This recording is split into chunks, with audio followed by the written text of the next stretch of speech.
I understand. All right. All right.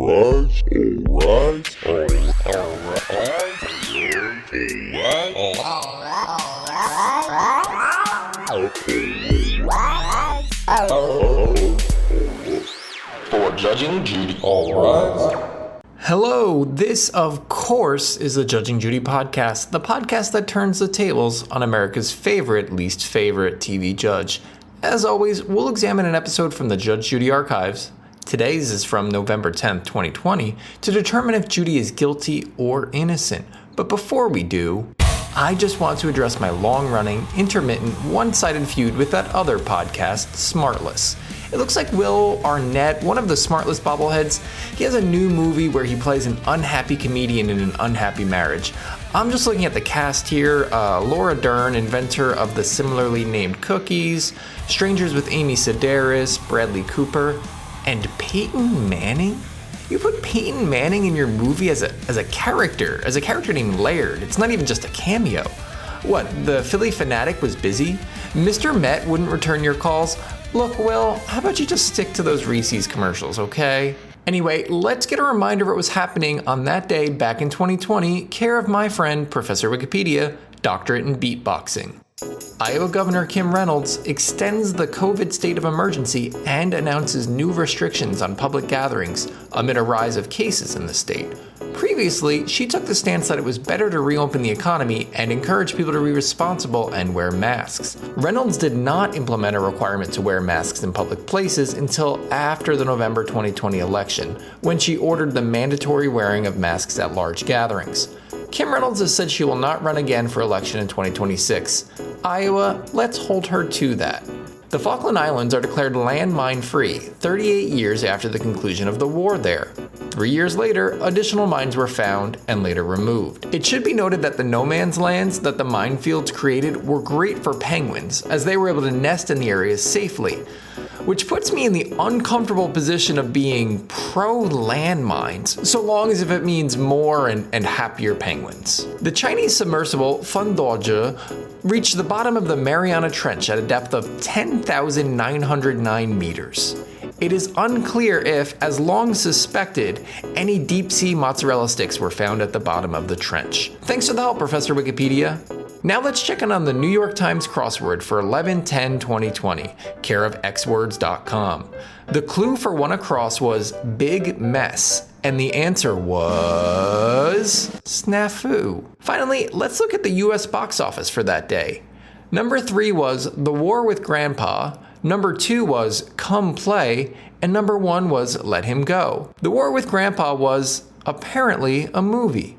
It supposedly was about a kid who plays pranks against his grandpa, played by Robert De Niro, to get him to move out of his room. The movie, which was poorly reviewed and lost money, also included actors like Uma Thurman, Jane Seymour, Rob Riggle, and other real people. The aforementioned Jane Seymour said the following: "I think there was one bit where somebody, supposedly me, threw themselves against the side. I can't remember if that made it into the film or not, but that was someone dressed as me. Mostly, I did my own stunts." If that doesn't motivate you to spend $4 and rent The War with Grandpa from Apple, I don't know what will.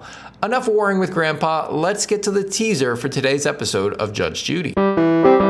This case reads as almost a mini-series. A mini-series like Chernobyl or a mini-series like Pam and Tommy? Because I'm looking at these two and, look, he's no Tommy. I'll leave it at that. The friend that you brought over and the defendant developed an affection for each other. I just want to be clear, Judy said affection, not infection.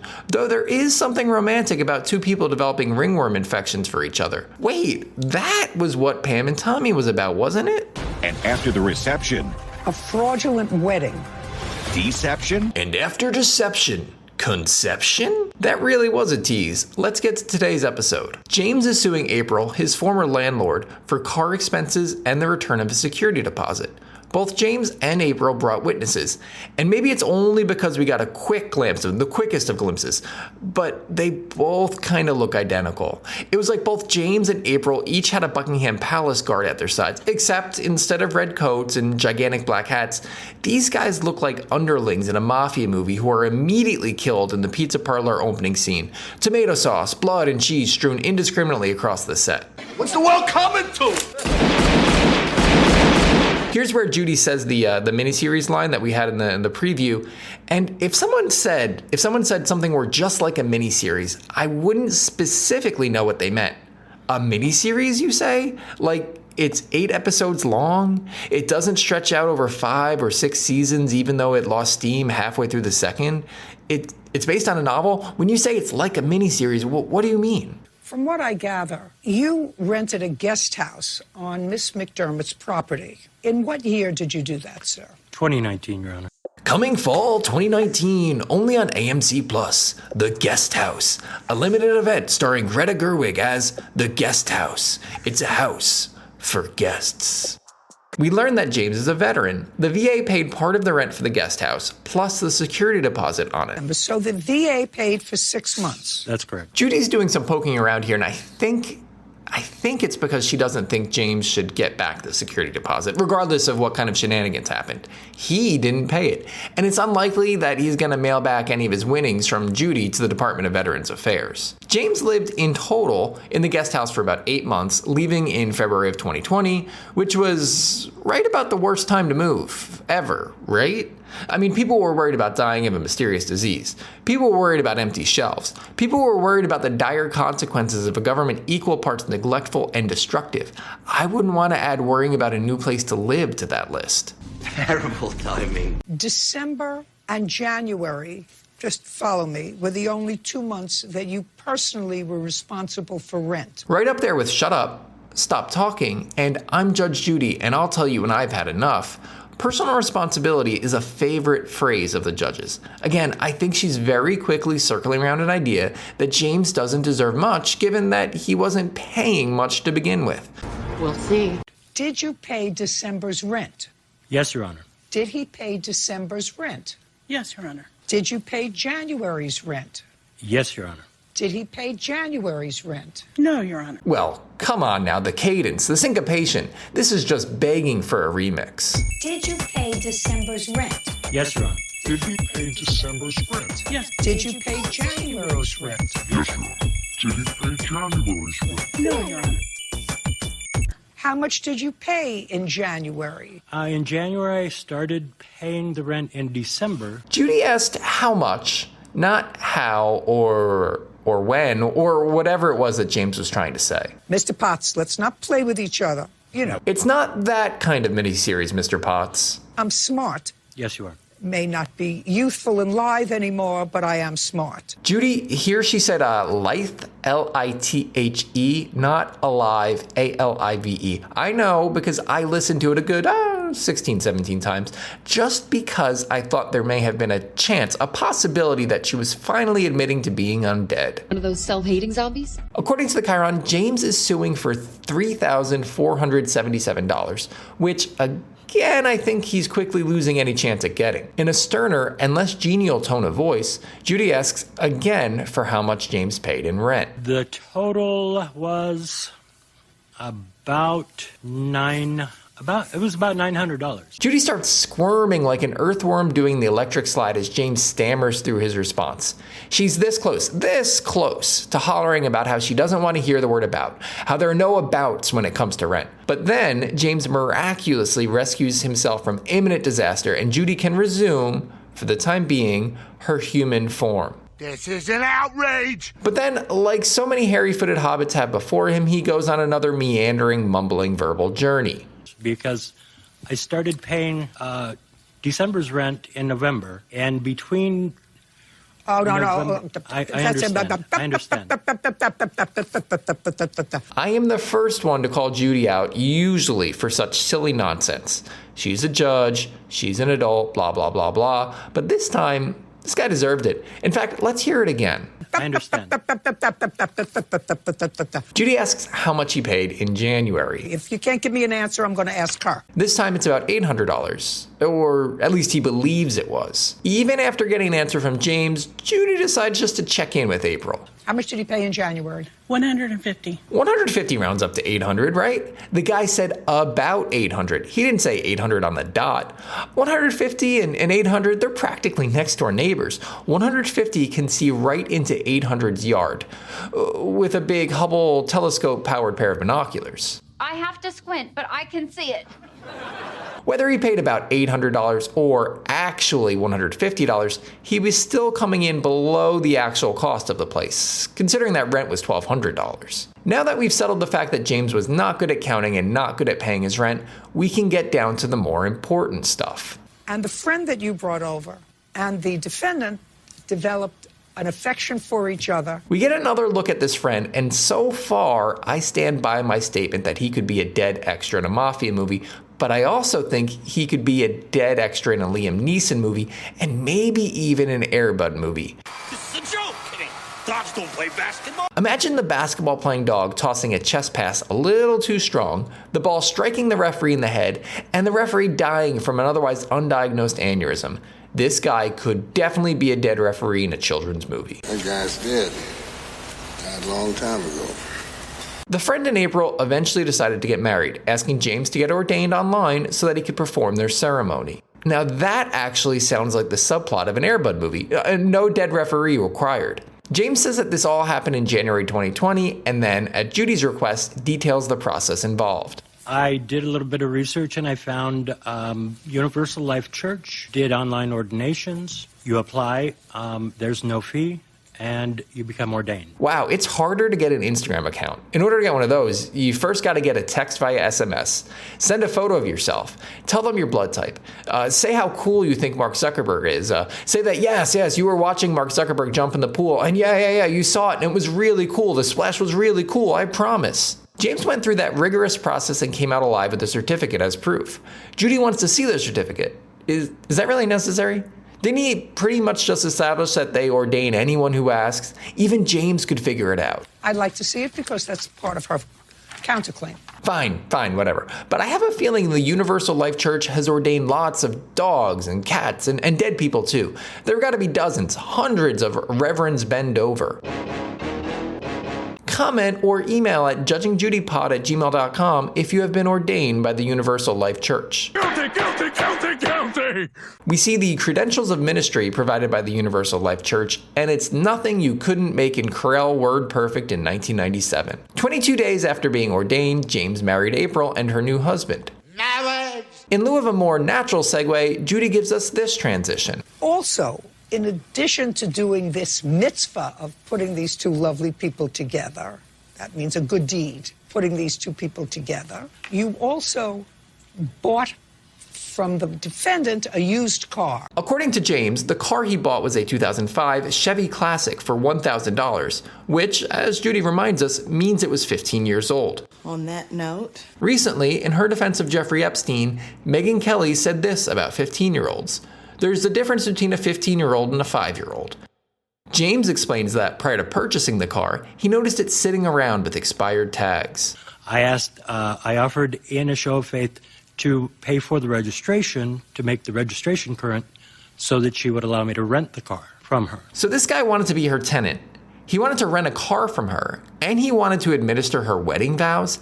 And I thought the guy from Dollar Rental was weird when he asked if I wanted to upgrade from an intermediate to a full size. You know, it just felt like a very personal question, but I mean, he was no James, that's for sure. In response to James's explanation, Judy mimes a mouth flapping needlessly.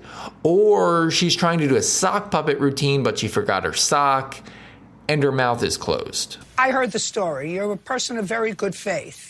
You ultimately purchased this car from her for $1,000. Yes, Your Honor. A person of very good faith. The Universal Life Church doesn't just ordain anybody. That's exactly what they're doing. Judy ties this all together by plainly stating the first thing James is suing for, his $1,200 security deposit. Her defense to that is, you didn't pay the security deposit. The VA paid the security deposit. Right. I mean, it seems like he barely paid anything at all, but that's besides the point for now.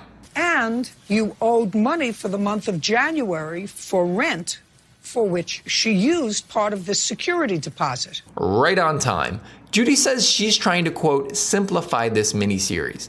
I'm on board with Judy so far. I really am. But it also feels like she just learned the word miniseries and now wants to use it all the time. Hey, it was 2020. Things had only just barely opened up.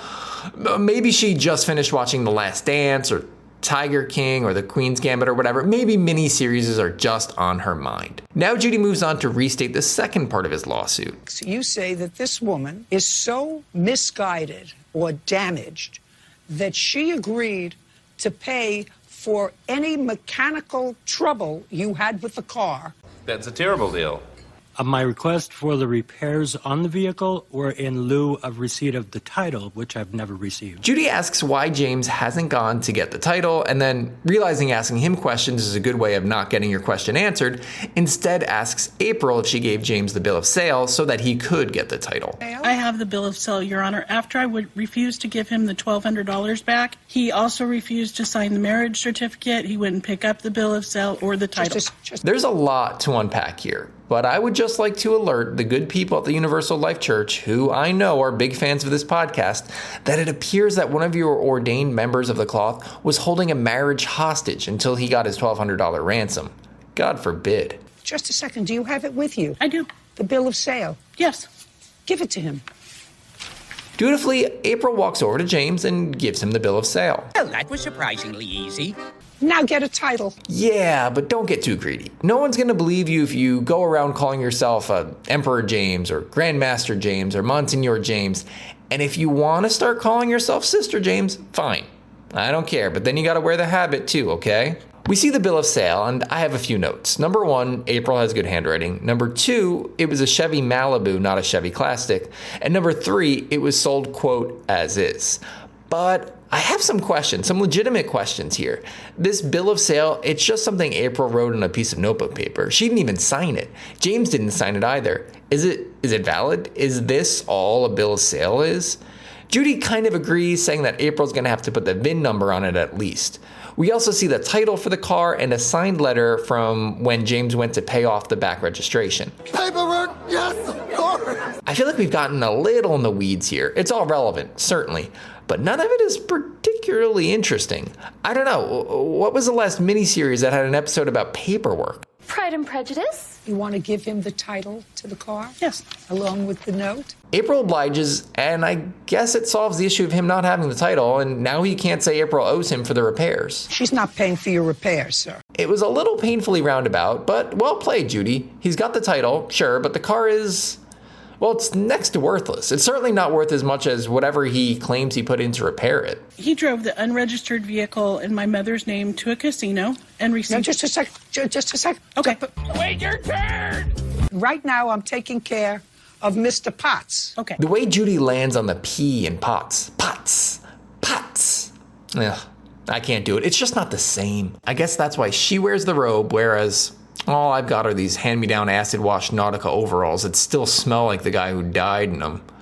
And no, I haven't tried washing them. Anyway, Judy goes back over the math. Which means that he owes you $1,050. James scrambles to say that he has paperwork detailing what he paid in December and January. But what in the Deus Ex Machina is going on? She asked you what you paid in December and January, and you mumbled us half to death. Now he's got paperwork? Did the paperwork fairy come by and drop something off when I wasn't paying attention? Not surprisingly, Judy seems just as exasperated that we're relitigating this whole thing. James goes on about the VA paying graduated amounts and blah, blah, blah, blah, blah. How much did you pay her? My share was $300, $400. Despite lots of paper shuffling, James does not actually reference anything other than the ideas floating loosely around in his head. Like fish food. April clarifies how payment to her from the VA worked. They start out paying the full amount of $1,200. As the months progress, they start paying less, and he starts paying a portion. April says that by December, the VA had stopped paying altogether, but that James was struggling, so that she lowered the rent down to $850, owed in 2 bi-weekly installations. By the way, we've got to resolve this whole bi-weekly, bi-monthly nonsense. We're all adults here. Can we figure this out? Very unlikely. April says that regardless of whether it was twice a week or twice a month, James didn't follow through. She backs us up with yet more paperwork. There are a bunch of charges here, a cleaning fee, January rent unpaid, an extra person fee. Most interestingly, however, is a line item that I will read back verbatim. Rent rebate to take money on cruise. Did not use. Came on cruise broke and borrowing money from friends and family, $300. Tell me more about that. I am ready to get to April's side of this case. I've heard enough about Chevy Malibus or classics and enough about the VA. Let's get to the cruise. Okay, now this is where you're in trouble, Miss McDermott. Judy says that she's eliminating the cleaning fee, the extra person fee, and the cruise rebate. What? Not the cruise rebate? Come on. At least let us hear the story. Oh, that's depressing. We've got Judy doing some basic math by pencil and narrating out loud because somehow that's more compelling television than hearing about this layabout on the cruise. That's not fair. By way of some kind of magic, Judy comes to this conclusion. Okay, so you owe him $785 for his security deposit. Okay, I'll take it for granted that the math was right because I didn't pull out my paper and my pencil like Judy did. I'll also take it for granted that this Grinch doesn't want to include the cruise rebate thing and the cleaning fee and all of that. But how and why does April owe James anything? It's the VA's money, not his. While it may be true that the VA paid the security deposit, he's a veteran. I assume you're not. No. That was a benefit that he got. That between the two of you, he has more of a right to that money, certainly, than you do as a stranger. Look, maybe I'm being contrarian here. I will flag that right from the top. But I respectfully disagree with Judy. If the VA wanted him to have the money, they would have sent him the money. That's how benefits work. If this is money he's entitled to, fine. Subtract it from his other benefits or return it to the VA. April's a taxpayer. Doesn't she have some right to the money? The Veterans Administration may come back to you one day and say to you, sir, you owe us $785 from the security deposit that we paid for you. Okay, maybe I'm wavering, considering the fact that I think Pete Hegseth has done this very thing in the past couple of months, along with lots of other terrible things. Even as Judy gives James the remainder of the security deposit, he's floundering for more. Your Honor, $785. The representative for the VA told me that when I move out, the deposit would be just mine. a second. He clearly wasn't listening to a single word she said. It's not too late, Judy. It's not too late to take it all back from him. Instead, she decides to chastise him, considering, again, that she just gave him the money and he wasn't listening, and anything he says about the VA is hearsay. Unfortunately, James goes right back at it. Okay, I have a detail. I'm sorry, Your Honor. Okay. I have a detail of the monies that I did pay. You know how on a roller coaster, the big ones I mean, you feel like you have to drop your head lest you get decapitated? This guy's given Judy such a migraine that she's been forced to thrust her head downwards into her hands, as if she's avoiding crashing into a steel beam at 87 miles per hour on the new ride, the Bowel Eater at Six Flags Magic Mountain. Shockingly, inexplicably, she's letting him show it. You don't have to do this! We've got this must be our 6th piece of paperwork in this episode. Now don't think that this is a bank statement or a notarized invoice or anything worth looking at. It's a printed text message conversation. It doesn't even have the names of the two parties. Look, I would read this verbatim just like I read the other thing, but it doesn't have anything to do with not having money for a cruise, so what's the use? Plus, listening to Judy mumble through it is much more fun. $400 said you took $100, paid $300. Okay. Despite James' limp, diaper rash-like excuse for evidence, Judy still says he's getting $785 for the security deposit. That's what you get. Now let's get to your counterclaim. Parking tickets. April says that James got a parking ticket before the car was under his name, and we've got more paperwork. The ticket was for $200. Paperwork, the limited series event, now on XFXXFX Plus. Directed by the people who brought you Trolls World Tour. Starring Kieran Culkin as the Paperwork. Featuring music by the other guy in Black Eyed Peas. April shows us the ticket, and it looks like a ticket. It was given by the Sikwon Tribal Police for driving an unregistered car. I guess you could say that James was taking a gamble. You remember, because he was on his way to the casino. Anyway, April hasn't actually paid the ticket. This most likely means that Judy isn't going to reimburse her. It's almost a year old. Just wait until it gets to its terrible twos. Judy's not budging, saying that James is still owed $785. At long last, we've reached the marriage fraud part of the case. Thank the Lord for that. I thought it would never happen. And I assume that back in late January or February, there was a kerfuffle over rent. Judy asks if, amidst the kerfuffle, James signed April's marriage certificate. I was offered by the defendant to trade the title to the vehicle for my signature. This may seem unusual, but it's actually how LeBron James went from the Cavs to the Heat.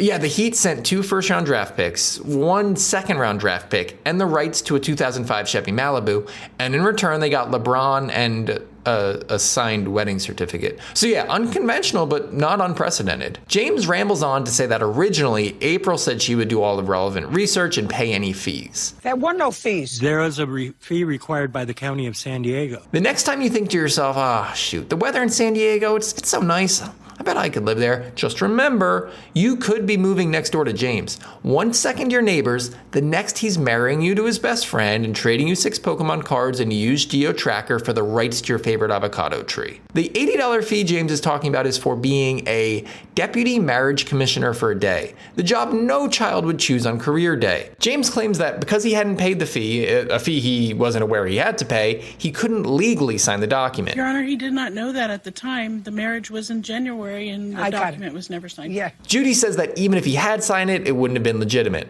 So he refused to sign it because he was holding it hostage until he got what he wanted. But as it turns out, he was never in a position to sign it to begin with. He was doing the right thing by doing the wrong thing, like slashing a kid's bike tires because they won't stop riding past your house ringing their stupid little bell, rhetorically speaking. Well. Now, did you and your mate subsequently marry? I just want to note that April's, quote, mate is not a Western lowland gorilla. He's a man. April and her, quote, mate, or comrade, or twin, really? Twin, Merriam-Webster? Anyway, April and her soon-to-be husband haven't yet remarried for the first time officially, but have it scheduled. This time in Vegas, and this time, as Judy confirms, with someone licensed to perform weddings. Not that guy. Whereas this time, just 2 folks are coming to see their nuptials. The last go-round, they had 14 people attend. 14 people who attended what was, presumably, a very nice, albeit ultimately fake ceremony. Then again, people go to fake ceremonies all the time. Medieval times, for instance. No one leaves medieval times and thinks, whew, the swordplay was fantastic. Those turkey legs sure were good. But I suspect that the man with the Felix the Cat tattoo wasn't really Don Ramiro, King of Galicia. We all went on a cruise directly after the ceremony, and that's why the original was not signed that day. The cruise, at long last, we have meandered back to the cruise. So the cruise was the initial reason the license was never signed. I knew it was pivotal to the story and not just an event emblematic of James' overall absent code of ethics. Who went? My fiance, plaintiff, and all of our family members. We paid for a cruise for 3 days to Mexico for everybody, 16 people. You paid for 16 people to go on a 3-day cruise? I'm not, you know what? No, I am here to question your financial decisions. There have to be cheaper ways to give 16 people diarrhea. Just go to Carl's Jr. Also, I'm a little worried about how quickly autocomplete finished the word diarrhea for me. I had barely typed the letter D and diarrhea just popped up. And you do not want diarrhea to just pop up. Not again! They took you as a guest. Yes, Your Honor, along with the other 14. I don't care about anybody else. Judy wants to understand how and when April asked James to sign the marriage license, especially after she graciously paid for him to go on the poop boat. We get to look at yet another text conversation. I'm not going to rehash anything. It's all stuff we've heard before about the title and the trade and all of that. I will say that both of them use full and complete sentences and neither use emojis. That's helpful, funny commentary, right? I actually think that was pretty nasty, Mr. Potts. Judy says that he was dealing with nice people who paid for a vacation and that he was living in a nice guest house practically for free. They didn't ask me if I wanted to go. I'd never wanted to go on a cruise, Your Honor. I imagine he was kicking and screaming the whole time they dragged him up the gangway. He had tears in his eyes as he shoveled buffet scrambled eggs into his maw. He bawled throughout the whole lazy river. Judy says that James had a moral and ethical obligation, that if he agreed to administer their vows, that he was obligated to sign their certificate. Not to extort something in exchange for signing the marriage certificate. Whoa, whoa, whoa, whoa, whoa. Who's talking about extortion? All this was obtaining from a person by force, intimidation, or undue or illegal power. You redeemed yourself, Merriam-Webster. James, unsurprisingly, denies he was trying to extort anyone, least of all April, the person he was trying to extort. James has this to say in response to Judy asking why he didn't sign it. When she was in Hawaii, she told me that she would pay me my deposit, she would give me my title when she got back. This explanation does nothing to assuage Judy. She demands to know again why he didn't sign it, especially since custom dictates you sign it on the day of the marriage and not only after you get the title to your 15-year-old Chevy Malibu in return. I'm an officiant. I have performed hundreds of weddings in my lifetime as a judge. Now that's a strange brag, but just imagine that you're at a wedding. Things are almost wrapping up. Judy gives the speak now or forever hold your peace line, but you actually have a legitimate objection, some good reason to have your say. Are you gonna do it? Are you gonna object in front of Judge Judy? No way. No way. Don't mind me. Judy explains that when she does things, Chevy Malibus rarely, if ever, come up. The day of the ceremony, she signs the certificate, she puts it in an envelope, and she sends it off to Sioux Falls, South Dakota, where the paperwork fairy has her business domiciled. James tries to explain that it was his first ceremony, but the "it's my first day" defense sputters out before the words are done leaving James's mouth. Good. That just cost you $785. Your case is dismissed. Judy dismisses both cases before wishing April a happy ceremony in Vegas. I think it would have been a happier ceremony if she got some of her money back, but here we are. In his parting words, James says that though he believes Judy is a fair judge, she wasn't being fair this time. I agree. She should have ruled even more strongly against you, James. April says that there was more she wishes she could have shared. Here's just a snippet of what we might have heard. He had gambled the money away that he was supposed to pay the rent with. Double or nothing. Let's go double or nothing. This miniseries has reached its finale, which means it's time for the most important part of the show. It's time for me to judge Judy. In lieu of rules and a rubric in any sort of sense whatsoever, I make my decisions based on a simple idea. Did Judy deliver justice or not? If she did, she's innocent.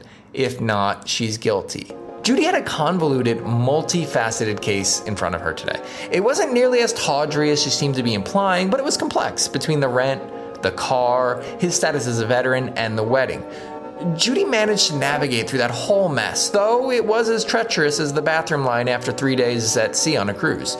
We got bogged down a little bit with the paperwork. There was a lot of paperwork. I don't know that we needed to see the ticket, or the text conversation, or the other text conversation. I feel like they didn't have a strong second case, and so they let this one drag on a little bit. I'm also not convinced that Judy got it right when it comes to what April was owed. I think April had some legitimate points when it came to how much James paid her versus what she ought to have been paid.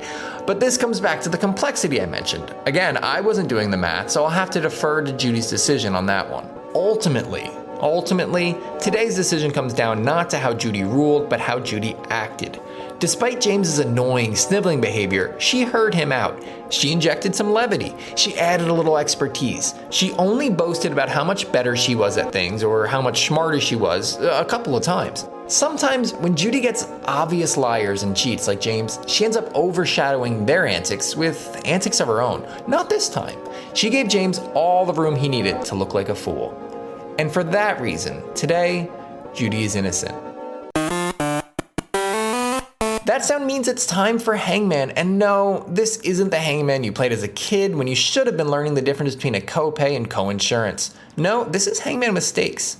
This week, I'm putting taking your shoes off before entering someone's house on the gallows. Now look, this isn't a cultural or racial thing. You, whoever you are, you should take your shoes off before entering anyone's house because it's the clean and sensible thing to do.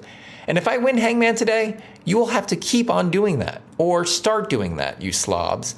If, however, I lose, then we'll all go willy-nilly, shoes on, spreading all the filth from the sidewalks into other people's houses. I don't want this. You people are making me do this. Now, as always, I'm using hangmanwords.com, and this week I'm going back to their music words list. And as a reminder, I have 6 incorrect guesses, 6 chances to guess the wrong letter before I lose the game and we all walk around with dirty, stinky, filthy feet in other people's houses. And finally, I know this doesn't work for an audio medium, and I don't care. It looks like we have 2 words for this one from their music list. The first word is 5 letters, and the second word is 3 letters. I'm a little worried it's just Green Day right off the bat. This would be my first time if I guess it correctly with none of the letters, but I'm just gonna start with a D. Okay, the second word starts with a D. I'm gonna check if it's a Y. It is. So this one is Green Day. Got that exceptionally quickly, which I think is actually just a testament to the fact that all of you not only should wear your shoes in the house, but now you have to. Because that's what we decided today on Judging Judy. With our last few moments, we have time for an out-of-context quote from Judge Judy. And I was going to make it my mission to torture them for as long as I possibly could. That's it. Fornicate, like, share, subscribe, but whatever you do, please don't forget to sign the marriage certificate on the day of the wedding.